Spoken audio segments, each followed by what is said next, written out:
إن الحمد لله نستعينه ونستغفره ونعوذ بالله من شرور أنفسنا ومن سيئات أعمالنا.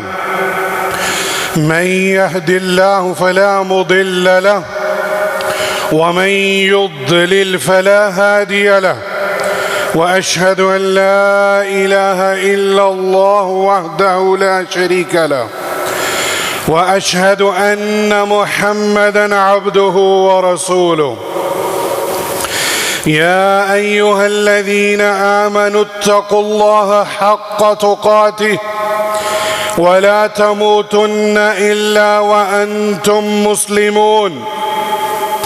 يا أيها الناس اتقوا ربكم الذي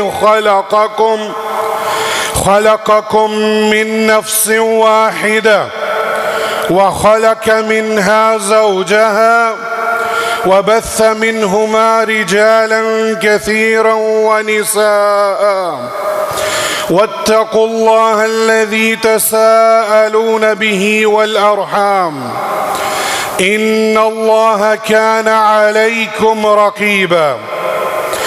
يا أيها الذين آمنوا اتقوا الله وقولوا قولا سديدا يصلح لكم أعمالكم ويغفر لكم ذنوبكم، ومن يطع الله ورسوله فقد فاز فوزا عظيما. إن أصدق الحديث كتاب الله، وأحسن الهدي هدي محمد صلى الله عليه وسلم، وشر الأمور محدثاتها، وكل محدثة بدعة، وكل بدعة ضلالة، وكل ضلالة في النار. أما بعد، أعوذ بالله من الشيطان الرجيم.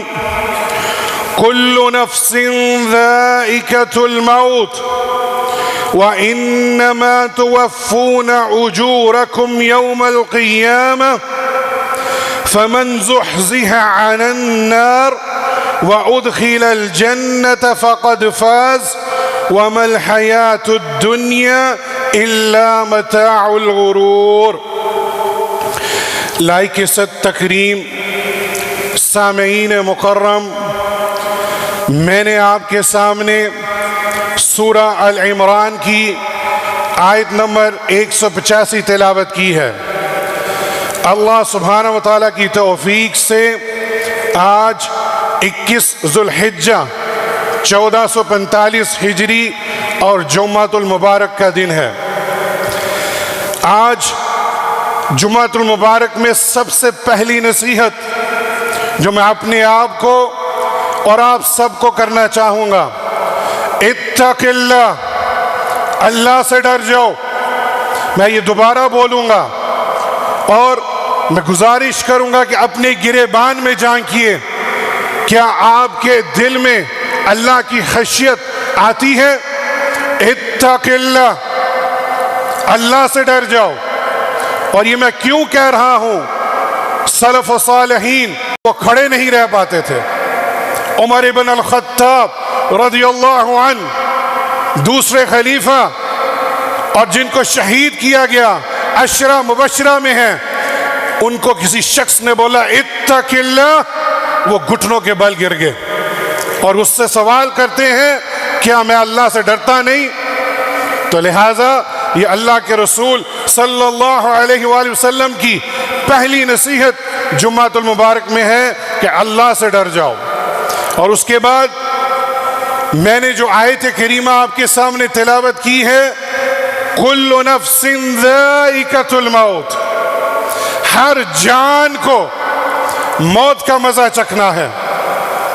خیرت کی بات یہ ہے کہ اس حقیقت سے کوئی انکار نہیں کرتا، نہ میں، نہ آپ، اور نہ ہی کوئی ایسا مسلمان، اور تو اور غیر مسلم بھی اس حقیقت سے انکار نہیں کرتے کہ موت کا آنا ہی آنا ہے. حتیٰ کہ ملحد جو اللہ کو نہیں مانتا والعیاذ باللہ من ذالک، وہ بھی موت کا انکار نہیں کرتا. ہر جان جس کے اندر روح ہے اس کو موت کا مزہ چکھنا ہے، چاہے وہ انسان ہو، جن ہو، یا کوئی بھی جانور یا پرند جس کے اندر اللہ سبحانہ و تعالیٰ نے روح کو پھونک دیا ہے، اس نے موت کا مزہ چکھنا ہی چکھنا ہے. سوال یہ ہے، سوال میں کروں گا، جواب نہیں چاہیے مجھے، وہ آپ نے اپنے گریبان سے جان کر اس کا جواب لینا ہے. اس میں بھی شامل ہوں اور آپ بھی. ہم نے اس اٹل حقیقت کے لیے تیاری کیا کی ہے؟ یہ ہے اصل سوال. ہم سب جانتے ہیں موت آنی ہے، جو رات قبر میں ہے ہم نے جانا ہے. ہم نے اس کے لیے تیاری کیا کی ہے؟ اور یہاں ایک اور آیت کریمہ آپ کے سامنے میں پیش کرنا چاہوں گا، سورہ الرحمن کے اندر. کل من علیہا فان، ہر جاندار چیز اس کو فنا ہونا ہے، اور رہے گا کون؟ وَيَبْقَى وَجْهُ رَبَّكَ ذُو الْجَلَالِ وَالْإِكْرَامِ. اللہ اکبر. صرف اور صرف اللہ سبحانہ وتعالیٰ کا چہرہ، اس کی ذات باقی رہنے والی ہے. حتیٰ کہ حدیث مبارکہ میں آتا ہے کہ فرشتے بھی مر جائیں گے اور صرف اللہ کی ذات ہوگی. اور سوال پھر وہی، ہم نے تیاری کیا کی ہے؟ کیا ہم آج ملک الموت ہماری روح قبض کرنے آئے تو کیا ہم تیار ہیں؟ اس کے متعلق میں پہلا سوال کرنا چاہوں گا، کیا اس موت کی تیاری کے لیے ہم نے اللہ سبحانہ و تعالیٰ کی معرفت حاصل کی؟ کیا ہم نے جانا کہ اللہ سبحانہ و تعالیٰ کی ذات کیا ہے؟ وہ رب ہے، خالق ہے، مدبر ہے، رازق ہے. کیا ہم نے جانا کہ نہیں؟ جواب آپ نے اپنے آپ سے لینا ہے. جس کا جواب ہے کہ ہاں میں نے اللہ کی ذات کا علم حاصل کیا ہے، تو اس کے لیے خوشخبری ہے. اور اگر نہیں تو اپنی اصلاح کر لیجئے. کیوں؟ اللہ سبحانہ و تعالیٰ نے قرآن مجید میں سورہ محمد کے اندر ارشاد فرمایا ہے، فَاعْلَمْ أَنَّهُ لَا إِلَهَ إِلَّا اللَّهُ. علم حاصل کیجئے. جو عربی زبان جانتے ہیں، یہ حکم کا صیغہ ہے، اس سے کوئی بری نہیں. ہر مرد اور عورت کو علم حاصل کرنا ہے. کس کا؟ لا الہ الا اللہ. نہیں کوئی عبادت کے لائق سوائے اللہ سبحانہ و تعالیٰ کے. اور یہاں یہ جو کلمہ لا الہ الا اللہ ہے، یہ دو چیزوں کا مرکب ہے. پہلے نفی کرنی ہے اور پھر اس بات ہے. نفی ہر غیر اللہ کی، جتنے بھی غیر اللہ ہیں اس کا انکار کرنا ہے، زبان سے، اپنے دل سے اور عمل بالجوارح سے، اور پھر آپ کی گواہی صحیح ثابت ہوگی. اور اللہ کے رسول صلی اللہ علیہ وآلہ وسلم نے ارشاد فرمایا، اور یہ حدیث عثمان بن عفان رضی اللہ عنہ، جن کا ابھی 18 ذو الحجہ کو یوم شہادت گزرا ہے، وہ ارشاد فرماتے ہیں کہ اللہ کے رسول صلی اللہ علیہ وآلہ وسلم نے ارشاد فرمایا، من مات وہو یعلم، جس شخص کی موت ہو اور یہ اس کو یقین تھا، اس کو پاس علم تھا، انہ لا الہ الا اللہ، کہ نہیں کوئی عبادت کے لائق سوائے اللہ سبحانہ و تعالیٰ کے، تو کیا خوشخبری ہے؟ دخل الجنہ. اور یہ صحیح بخاری کی روایت ہے. اتنی بڑی خوشخبری، اور اسی علم سے ہم غافل ہیں.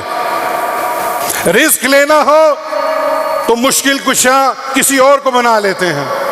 اولاد لینی ہو اللہ سے مانگنے کی بجائے غیر اللہ سے مانگتے ہیں. والعیاذ باللہ من ذالک. تھوڑی سی تکلیف آ جائے کسی پیر کسی فقیر کی درگاہ پر بھاگتے ہیں. اگر ایسا عمل ہے تو آپ نے ایک بھی تیاری نہیں کی. اور یہی پہلا سوال ہے، من ربک، قبر میں یہ پہلا سوال بھی یہی ہے۔ اور اگر سبحان اللہ کیسی عجیب بات ہے، اس ذات نے سوال بھی بتا دیا، جواب بھی بتا دیا، لیکن جواب وہی دے گا جس نے اس کا علم حاصل کیا، اس پر اپنی زندگی گزاری اور لا الہ الا اللہ پر اس پہ موت ہوئی ہو۔ اور اگر اس شخص کی موت لا الہ الا اللہ پر نہیں ہوئی، وہ شرک کرتا ہوگا، واللہ باللہ تاللہ، یہ میں نے 3 عربی میں قسمیں کھائی ہیں اللہ سبحانہ و تعالیٰ کے لیے، واو کے ساتھ، با کے ساتھ اور تا کے ساتھ، یعنی اس میں کوئی شک نہیں کہ جو شخص شرک پر مر گیا وہ جنت نہیں جا سکتا۔ یہ میرا فیصلہ نہیں، یہ اللہ سبحانہ و تعالیٰ نے یہ فیصلہ کیا ہے۔ سورہ النساء کے اندر ان اللہ لا یغفر ان یشرک بہ، یقین کر لیجئے کہ اللہ سبحانہ و تعالیٰ اس کو کبھی معاف نہیں کرے گا جس نے شرک کیا ہو۔ اللہ اکبر۔ اور پھر اللہ سبحانہ و تعالیٰ اسی آیت کریمہ میں ارشاد فرماتے ہیں وَيَغْفِرُ مَا دُونَ ذَلِكَ لِمَن يَشَاءُ، شرک کے علاوہ اگر میں چاہوں تو اسے سزا دے کے معاف کر دوں، چاہوں تو اسے ایسے ہی معاف کر دوں، لیکن جس شخص کی موت ہوئی ہو شرک پر، اس پر جنت حرام کر دی گئی ہے۔ تو پہلا سوال ہم نے اپنے آپ سے کرنا ہے، کیا میرے اندر ذرہ برابر کوئی شرک تو نہیں؟ اسی طرح ام المومنین سیدہ عائشہ رضی اللہ عنہا وہ اللہ کے رسول صلی اللہ علیہ وآلہ وسلم سے سوال کرتی ہیں، یا ابن جدعان کا بیٹا کان فی جاہلیہ یصل الرحم ویطعم المسکین فہل ذاک نافع او کما قال صلی اللہ علیہ وسلم، ابن جدعان کا بیٹا جاہلیت میں وہ نیک کام کیا کرتا تھا، کون سے؟ صلہ رحم، کتنا بڑا عظیم کام ہے صلہ رحمی کرنا، مسکینوں کو کھانا کھلاتا تھا۔ تو پھر ام المومنین عائشہ رضی اللہ عنہا نے سوال کیا، کیا اس کو قیامت کے دن کوئی فائدہ ہوگا؟ یہ مہر لگ رہی ہے، چاہے جتنا مرضی نیک کام کر لیں، اگر شرک انوالو ہے تو کوئی فائدہ نہیں ہوگا۔ اللہ کے رسول صلی اللہ علیہ وآلہ وسلم خاتم النبیین وہ فرماتے ہیں قال لا ينفعه، اس کو کوئی فائدہ نہیں ہوگا، انہ لم یقل یوما، اس نے اپنی زندگی میں کبھی بھی ایک دن بھی نہیں رب اغفر لی خطیئتی یوم الدین، اس نے یہ الفاظ کبھی بھی اپنے رب سے نہیں مانگے تھے۔ کیوں؟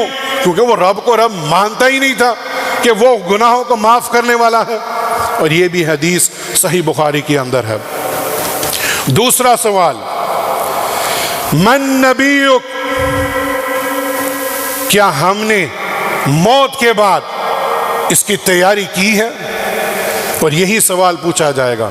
واللہ ہم جانتے ہیں کہ رسول اللہ صلی اللہ علیہ وآلہ وسلم اللہ کے نبی ہیں، لیکن جواب وہی دے گا جس نے ان کی اطاعت کی اور جس سے منع فرما دیا اس سے رک گیا۔ ابو ہریرہ رضی اللہ عنہ وہ فرماتے ہیں کہ اللہ کے رسول صلی اللہ علیہ وآلہ وسلم نے ارشاد فرمایا کل امتی یدخلون الجنہ الا من ابا۔ اللہ اکبر۔ یہ جو دھوکہ ہے نا کہ ہم امتی ہیں اور اس کے علاوہ شرک بھی کرتے رہیں، بدعات بھی کرتے رہیں، کوئی مسئلہ نہیں، ہم امتی ہیں، اللہ کے رسول فرما رہے ہیں کل امتی یدخلون الجنہ، میری امت میں ہر شخص جنت میں جائے گا الا من ابا، جس نے انکار کر دیا۔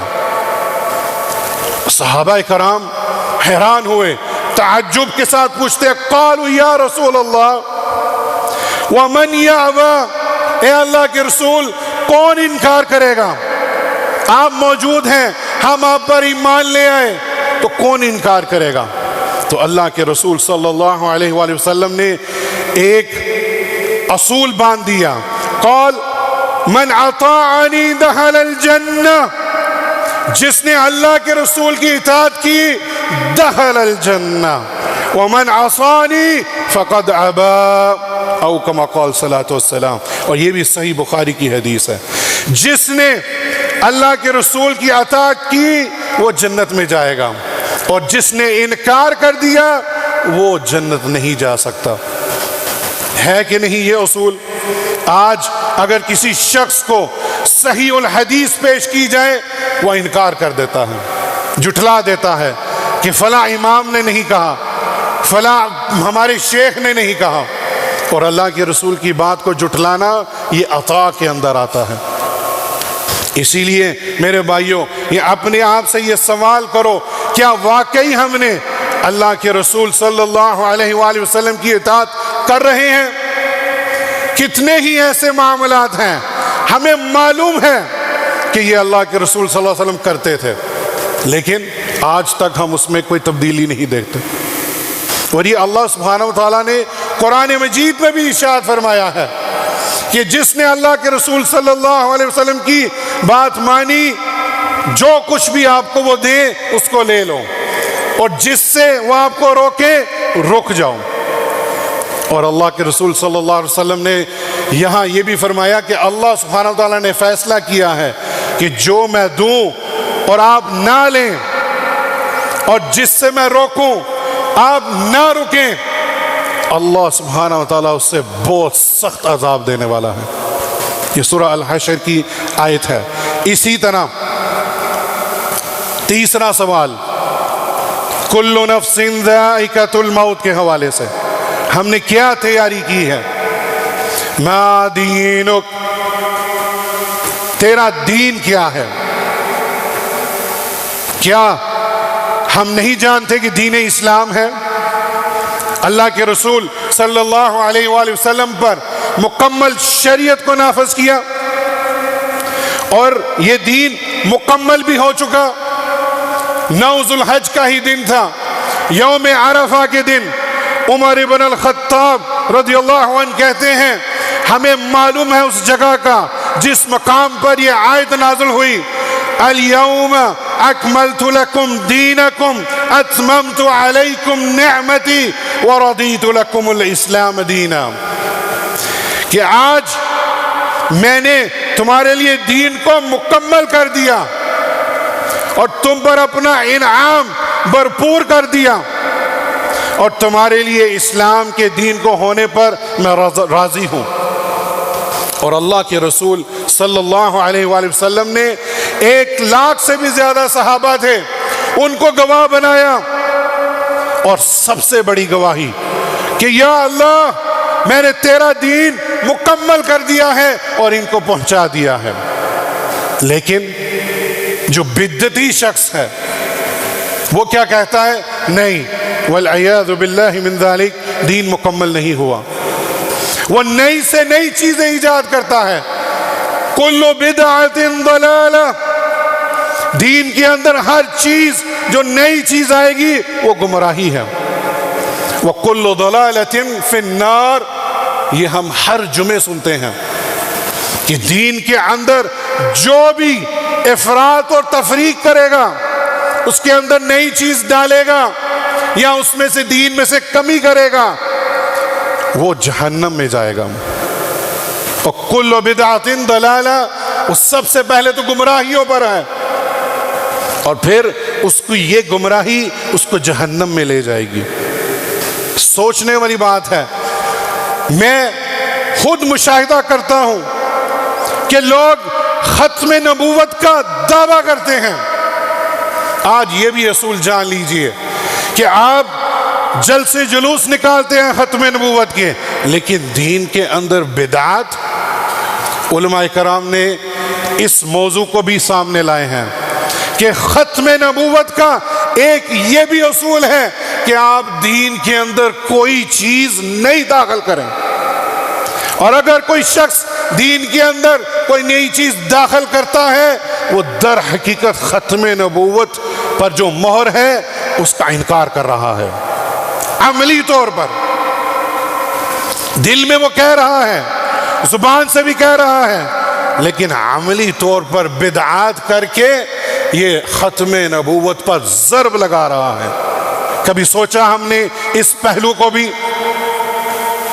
اگر نہیں سوچا تو آج سے اپنے گریبان میں جان کے دیکھیے کہ کیا میں اس پہلو سے ختم نبوت کا انکار تو نہیں کر رہا۔ صحابہ کرام گواہی دے رہے ہیں اور ہم تک دین قرآن اور حدیث کے ذریعے صحابہ رضوان اللہ علیہم اجمعین نے پہنچایا، لیکن آج 1445 ہجری کے بعد اتنے سال گزرنے کے بعد ایک شخص آئے کہتا نہیں اس طرح نہیں، اس طرح ہے، میرا دل نہیں مانتا، میرا دماغ نہیں مانتا۔ اس شخص کو چاہیے اپنا علاج کروائے۔ کیوں؟ ہماری چاہت، ہماری دماغ، ہماری لاجک شریعت کے تابع ہونی چاہیے تھی، جو دین مکمل ہے، لیکن ہم چاہتے ہیں کہ میرا دماغ، میری سوچ، میری چاہت اس کے مطابق شریعت ہو۔ انا للہ و انا الیہ راجعون۔ اور یہ تیسرا سوال ہے جو آپ نے اپنے آپ سے کرنا ہے، اپنے گریبان میں جان کیے، کل نفس ذائقۃ الموت۔ قبر کی سختیاں بہت سخت ہیں۔ سعد رضی اللہ عنہ جب ان کو دفنایا گیا اور اللہ کے رسول صلی اللہ علیہ وآلہ وسلم ارشاد فرما رہے ہیں کہ مجھے امید تھی اللہ کے ہاں کہ قبر اس کو نہیں جکڑے گی، یہ آپ کی پسلیاں یہاں ہیں، اس طرح نہیں کرے گی، لیکن سعد عشرہ مبشرہ ہونے کے باوجود اللہ سبحانہ وتعالیٰ نے یہ جو قبر کی سختی ہے اس سے بھی نہیں بخشا۔ ہم کون ہیں؟ ہم کس امید سے بیٹھے ہیں کہ ہم آج ملک الموت ہماری جان نکالے گا اور ہم جنتوں میں چلے جائیں گے؟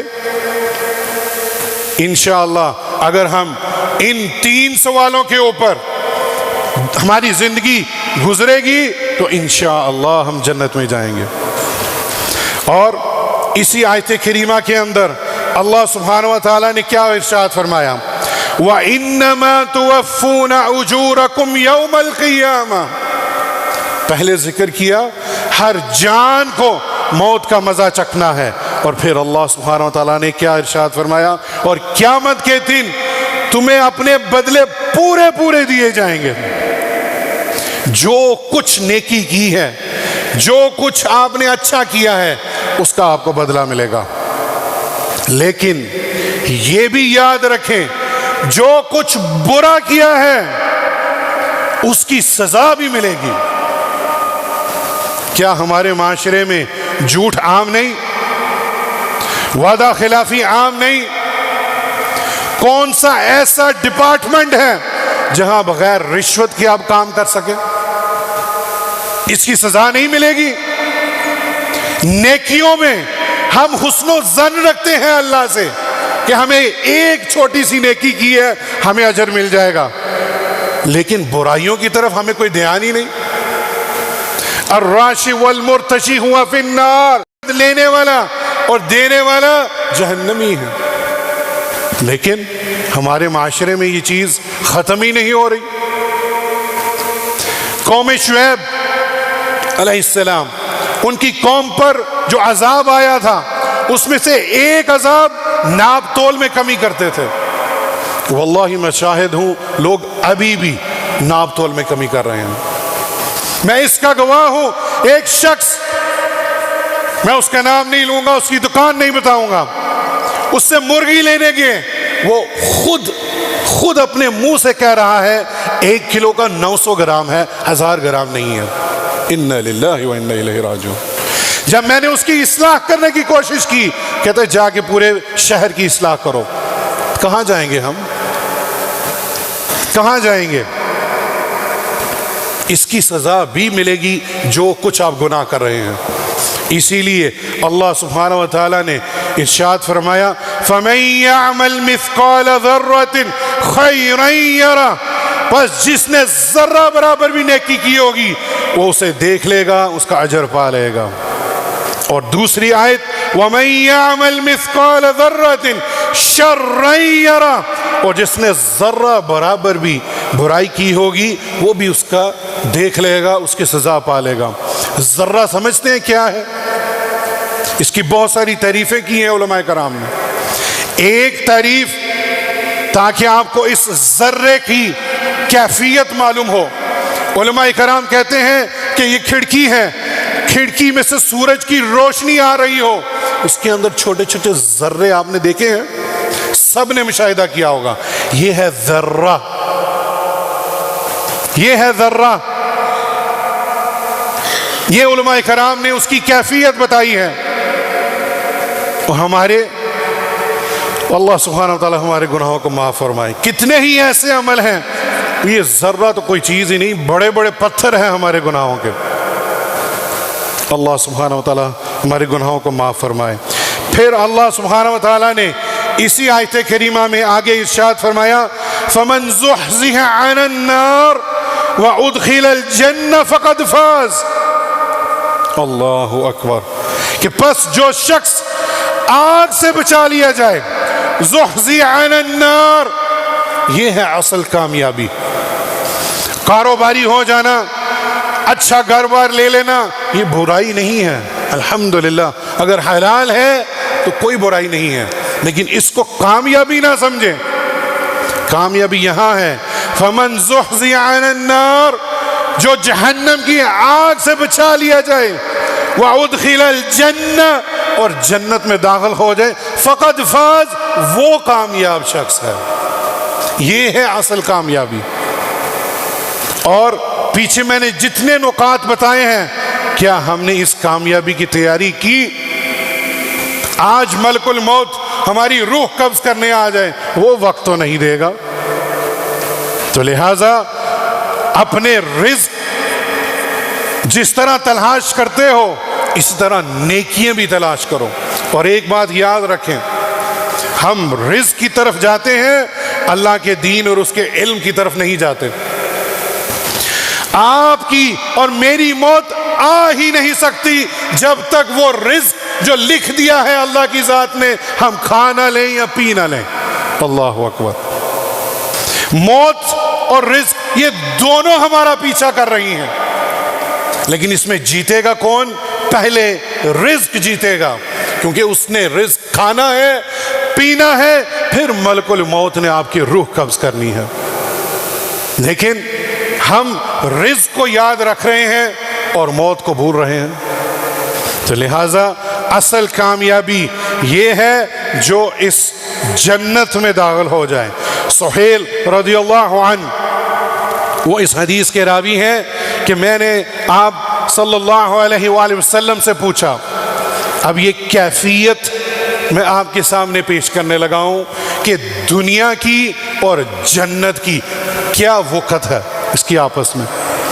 سہیل رضی اللہ عنہ کہتے ہیں کہ میں نے اللہ کے رسول سے پوچھا اور اللہ کے رسول کی جنت کے بارے میں ہمیں کچھ بتائیے.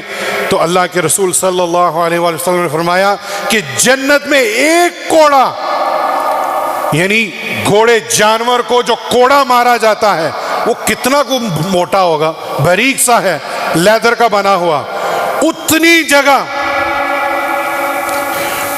جگہ جنت میں. اللہ اکبر. کوڑے کی جو جگہ ہے اگر اس کو ہم زمین پہ رکھیں وہ کتنی جگہ لے لے گا؟ کہتے یہ اس کے برابر بھی یہ پوری دنیا نہیں ہے. وما فیہا، اور اس کے اندر جو کچھ بھی ہے. اللہ اکبر. یہ ہے ویلیو جنت کی. اور لہٰذا ہمیں اور آپ کو اس جنت کے لیے دن رات محنت کرنی ہے. اور اس کل نفس ذائقۃ الموت اس کو نہیں بھولنا. مجھے یاد ہے کہ ہمارے معاشرے میں یہ لفظ عام بولا جاتا تھا، موت. وہ کہتا نہیں اس کو یاد نہیں کرو، کیسی باتیں کر رہے ہو. آپ کی خدمت میں گزارش ہے، یہ ہندوانہ یہ الفاظ ہیں. کافر مشرک لوگ موت سے ڈرتے ہیں اور اس کو یاد نہیں کرتے. اور صحابہ کرام سلف الصالحین کا یہ منہج تھا کہ اگر اللہ سبحانہ و تعالیٰ نے انہیں صبح زندگی دے دی تو وہ شام تک یہ نہیں امید لگاتے تھے کہ میں زندہ رہوں گا. وہ شام آنے سے پہلے نیکیاں کرتے تھے، اللہ کو یاد کرتے تھے، ذکر و اذکار کرتے تھے، اور ساتھ رزق بھی کماتے تھے. اور اگر سلف و صالحین کو شام مل جاتی تو وہ صبح تک کا انتظار نہیں کرتے تھے. انہیں معلوم تھا کہ موت کبھی بھی آ سکتی ہے اور اس کی وہ تیاری کیا کرتے تھے. اللہ سبحانہ و تعالی ہمیں صحیح معنوں میں کل نفس ذائقۃ الموت کے حوالے سے اس کو سمجھنے اور ہماری زندگی میں عمل کرنے کی توفیق عطا فرمائے.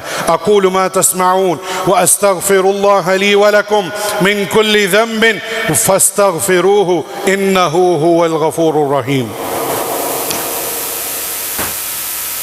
جزاک اللہ.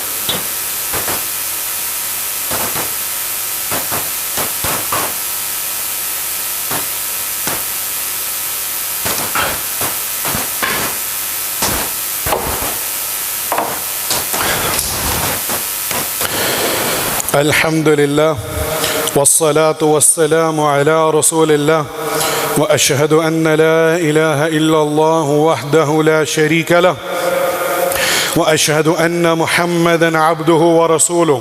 أما بعد، اسی آیت کریمہ کا آخری ٹکڑا وَمَا الْحَيَاةُ الدُّنْيَا إِلَّا مَتَاعُ الْغُرُورِ، اور دنیا کی زندگی تو صرف دھوکے اور فریب کی ہے.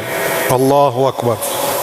اللہ سبحانہ و تعالیٰ نے صحیح مسلم میں اللہ کے رسول صلی اللہ علیہ وآلہ وسلم پر وحی بھیجی.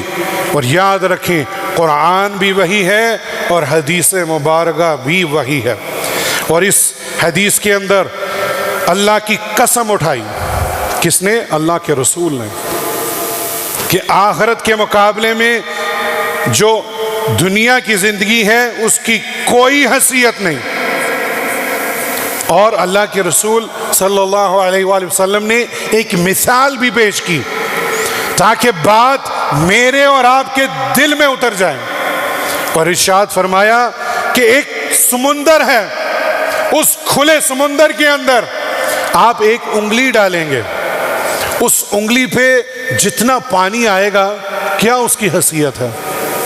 کیا اس سمندر کو، اس بحر کو کوئی فرق پڑے گا؟ اور آپ کی انگلی پر کتنا کو پانی آ جائے گا؟ آپ میرے خیال میں اس کو میئر بھی نہیں کر سکتے. اللہ کے رسول صلی اللہ علیہ وآلہ وسلم نے فرمایا یہ جو تمہاری انگلی پہ یہ جو ذرہ برابر ایک قطرہ آیا ہے پانی کا، یہ دنیا ہے، اور یہ جو سمندر ہے یہ آخرت ہے. یہ مثال اللہ کے رسول صلی اللہ علیہ وآلہ وسلم نے پیش کی. اسی طرح ایک اور حدیث میں اللہ کے رسول نے مثال پیش کی. جا رہے تھے اپنے صحابہ کرام رضوان اللہ علیہم اجمعین کے ساتھ کہ اللہ کے رسول صلی اللہ علیہ وسلم نے ایک کان کٹی ہوئی بکری کو، مردہ بچے کو اپنے پاس پایا. کان کٹا ہوا بکری کا بچہ مردار وہاں پڑا ہوا ہے. اور اللہ کے رسول صلی اللہ علیہ وسلم نے پوچھا کہ اے میرے صحابہ، کیا کوئی شخص اس کان کٹے بکری کے بچے کو کوئی خریدے گا 1 درہم کے لیے؟ اس مردار کو کوئی پسند کرے گا؟ تو صحابہ رضوان اللہ علیہم اسی لیے کہتے ہیں کہ صحابہ کے منہج پر چلو. انہوں نے کیا ارشاد فرمایا کہ یا رسول اللہ اس کی تو کوئی قیمت ہی نہیں ہے، کوئی ہمیں مفت میں بھی دے تو ہم یہ نہیں خریدیں گے. اللہ اکبر. اور پھر اللہ کے رسول صلی اللہ علیہ وآلہ وسلم نے ارشاد فرمایا اللہ کی قسم دنیا اللہ کے نزدیک اس سے بھی زیادہ ذلیل ہے. اللہ اکبر. کس کے ہاں؟ اللہ سبحانہ و تعالیٰ کے ہاں. یہ جو مردار جس کو تم ذلیل کہہ رہے ہو، اس سے بھی زیادہ ذلیل اس دنیا کی حیثیت ہے اللہ سبحانہ و تعالیٰ کے ہاں. یہ ہے اللہ سبحانہ و تعالیٰ نے اور اس کے رسول نے ہمیں یہ بتایا کہ دنیا کچھ نہیں ہے، اس سے بچ جاؤ. اس میں رہنا ہے، حلال رزق کمائیں، توحید پر اپنی زندگی گزاریں، شرک کو چھوڑ دیں، اللہ کے رسول صلی اللہ علیہ وآلہ وسلم کی سنت پر اپنی زندگی گزاریں، بدعات کو چھوڑ دیں، حلال چیزیں جو طیب چیزیں ہیں اس کو کھائیں، حرام کو چھوڑ دیں.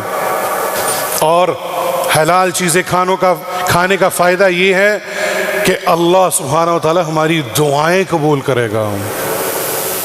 اگر آج ہم اکثر یہ شکوہ سنتے ہیں لوگوں کے ذہن میں کہ ہماری دعائیں قبول نہیں ہوتی، اللہ کے رسول صلی اللہ علیہ وسلم نے ارشاد فرمایا کہ ایک مسافر صحرا میں گندے کپڑے، اس کے اوپر بھی مٹی پڑی ہوئی، اور اس حالت میں مسافر کی دعا رد نہیں ہوتی، ہاتھ اٹھاتا ہے یا ربی یا ربی، کہ اللہ میری دعا قبول فرما، میں کس مشکل میں ہوں، تو اللہ سبحانہ و تعالیٰ ارشاد فرماتے ہیں کہ میں تیری کیسے دعا قبول کروں؟ تیرا کھانا حرام، تیرا پینا حرام، تیرا اٹھنا بیٹھنا چلنا سونا سب حرام ہے۔ تو اگر مجھے اور آپ کو اپنی دعائیں جو دن رات ہم کر رہے ہیں قبول کرنی ہے تو حلال رزق کمانا ہوگا۔ اللہ سبحانہ و تعالی ہمیں حلال رزق کمانے کی توفیق عطا فرمائے۔ ان اللہ وملائکتہ یصلون علی النبی یا ایھا الذین آمنوا صلوا علیہ وسلموا تسلیما۔ اللهم صل على محمد وعلى آل محمد كما صليت على إبراهيم وعلى آل إبراهيم إنك حميد مجيد۔ اللهم بارك على محمد وعلى آل محمد كما باركت على إبراهيم وعلى آل إبراهيم إنك حميد مجيد۔ ابھی میں نے آپ کے سامنے درود ابراہیم اللہ کے رسول صلی اللہ علیہ وآلہ وسلم پر بھیجا ہے۔ یہ بھی میں بتاتا چلوں کہ یہ جو کاتبین ہیں یہ جب لکھ لیں کوئی مٹا نہیں سکتا، لیکن ایک طریقہ ہے۔ اللہ کے رسول صلی اللہ علیہ وآلہ وسلم نے ارشاد فرمایا جو ایک بار مجھ پر درود بھیجے گا اللہ سبحانہ وتعالی اس کی 10 نیکیاں لکھیں گے اور 10 گناہ مٹا دیے جائیں گے۔ اللہ اکبر۔ ایک بار آپ نے درود بھیجنا ہے، جو آپ نے گناہ کیے ہیں وہ 10 گناہ فرشتے مٹا دیں گے اور اس کے 10 درجات بلند ہوں گے۔ آج جمعے کا دن ہے، اس دن کثرت سے اللہ کے رسول صلی اللہ علیہ وآلہ وسلم پر درود بھیجیں۔ چلتے پھرتے آپ کی زبان تر رہنی چاہیے تاکہ ہمیں ہر ایک بار درود بھیجنے پر 10 نیکیاں ملیں، 10 گناہ ہمارے مٹا دیے جائیں اور ہمارے 10 درجات بلند ہوں۔ اور عصر سے لے کے مغرب تک یہ ایک ایسی گھڑی ہے جس پہ علماء کرام کا راجح قول ہے کہ کوئی دعا مانگے اس کی رد نہیں ہوتی، تو لہٰذا اس موقع پر بھی دعاؤں کا اہتمام کریں۔ اللہ سبحانہ وتعالی ہمارے تمام گناہوں کو معاف فرمائے۔ اللہ جتنے بھی لوگ فوت ہو چکے ہیں یا اللہ ان کی مغفرت فرما۔ یا اللہ جتنے بھی لوگ فوت ہو چکے ہیں ان کی قبروں کو جنت کا باغ بنا دیں۔ یا اللہ تو غفور الرحیم ہے، اپنی رحمت سے ان کی قبروں کو جنت کا باغ بنا دیں۔ یا اللہ جو زندہ ہیں ان کے گناہوں کو بھی معاف فرما۔ یا اللہ ان کو ایسے دھو دے جیسے ٹھنڈے پانی سے دھو کے کچھ نہیں بچتا۔ یا اللہ ہمارے تمام گناہوں کو معاف فرما۔ اللہم اشف مرضانا ومرضى المسلمین۔ یا اللہ جتنے بھی لوگ بیمار ہیں ان کو شفاء کاملہ اور عاجلہ عطا فرما۔ اللہم اغفر للمؤمنین والمؤمنات والمسلمین والمسلمات الاحیاء منہم والاموات۔ واللہ یہ ایک دعا، اللہم اغفر للمؤمنین والمؤمنات والمسلمین والمسلمات، اے اللہ جتنے بھی مرد اور عورت مومنین ہیں اور مرد اور عورت مسلمان ہیں ان کی مغفرت فرما، جو زندہ ہیں اور جو فوت ہو چکے ہیں۔ یہ ایک بار آپ پڑھیں گے، جتنے بھی مسلمان فوت ہو چکے ہیں اور جتنے بھی قیامت تک آنے والے ہیں ان سب کا ثواب آپ کو ملے گا۔ اللہ اکبر، آپ گن نہیں سکتے، یہ اللہ کی ذات اتنی غفور رحیم ہے۔ اللہم انک عفو تحب العفو فاعف عنا۔ اللہم انی اسألک المعافات فی الدنیا والآخرہ۔ اللہم اغفر لنا وارحمنا وعافنا وارزقنا۔ اللہم انا نسألک الجنہ وما قرب الیہا من قول وعمل، ونعوذ بك من النار وما قرب إليها من قول وعمل. اللهم اشف مرضانا والمرضى المسلمين. ربنا آتنا في الدنيا حسنة وفي الآخرة حسنة وقنا عذاب النار. ربنا تقبل منا إنك أنت السميع العليم وتب علينا إنك أنت التواب الرحيم. عباد الله، إن الله يأمر بالعدل والإحسان وإيتاء ذي القربى وينهى عن الفحشاء والمنكر والبغي يعظكم لعلكم تذكرون. وأقيموا الصلاة.